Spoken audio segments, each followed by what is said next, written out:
போலன்னு சொன்னா புலிவாலை விட்டது மாதிரி. புலிவாலை பிடிச்சாச்சு, விட்டா என்ன ஆகும்? திருப்பி அடிச்சிடும். புலியவாலை நீங்க பிடிச்சாச்சுன்னா விட்டா புலி அடிச்சிடும். ஓடி அதோட ஸ்பீடுக்கு நான் ஓடியும் ஆகணும்.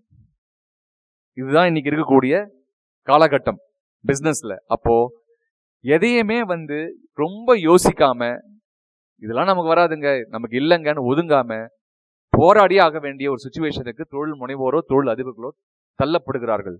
தொழில் அதிபர்கள் கூட நான் பரவாயில்ல, ஏன்னா அவங்க ஆல்ரெடி சக்சஸ் கிரியேட் பண்ண பெரிய ஆளுங்க. தொழில் முனைவோர்கள் எடுத்துதான் கவலையா இருக்கு. ஏன்னா இப்போ ஒரு தொழில் முனைவராக இருக்கக்கூடிய நிறைய ஆண்டர்பிரனர் நான் பார்க்குறேன், 24 மணி நேரம் வேலை செய்யறாங்க.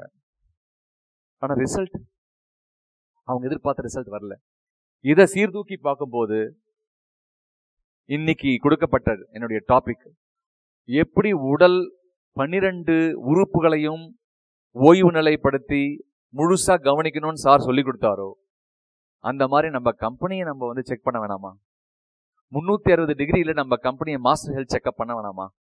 அந்த மாஸ்டர் ஹெல்த் செக்அப் நீங்க பண்ணீங்கன்னா எந்த உறுப்பு, அதாவது அது ஃபினான்ஸா இருக்கலாம், மார்க்கெட்டிங்கா இருக்கலாம், பிராண்டிங்கா இருக்கலாம், சேல்ஸா இருக்கலாம், மார்க்கெட்டிங் வேற சேல்ஸ் வேற, R&D ப்ரொடக்ஷனா இருக்கலாம், ஸ்டாக் இன்வென்ட்ரியா இருக்கலாம், ஊழியர்களாக இருக்கலாம், தலைமை பண்பு உள்ள லீடர்ஸா இருக்கலாம், டெக்னாலஜி எப்படி பயன்படுத்துறீங்க, ஐடின்னு சொல்லுவோம், இன்ஃபர்மேஷன் டெக்னாலஜி, அதுவாக இருக்கலாம். 15 உறுப்புகள் இருக்கு ஒரு கம்பெனி உள்ள.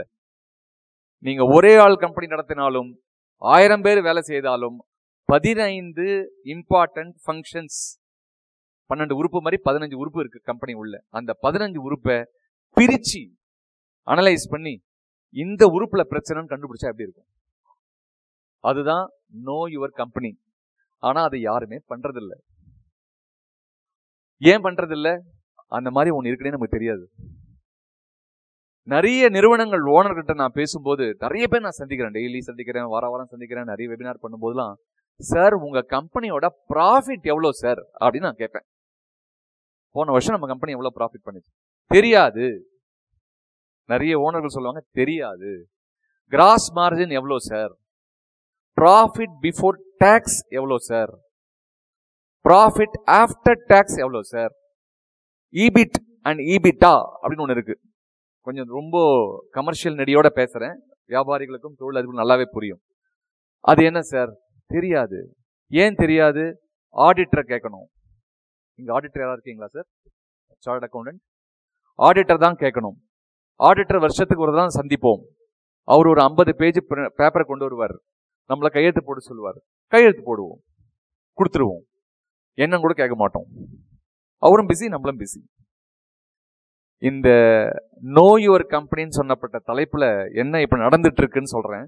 அதை நீங்க உடனடியா முயற்சி பண்ணி செயல்படுத்துங்க. உங்க கம்பெனியில டெய்லியே நம்ம கம்பெனியோட ப்ராஃபிட் ஆஃப்டர் டாக்ஸை பார்க்கணும்.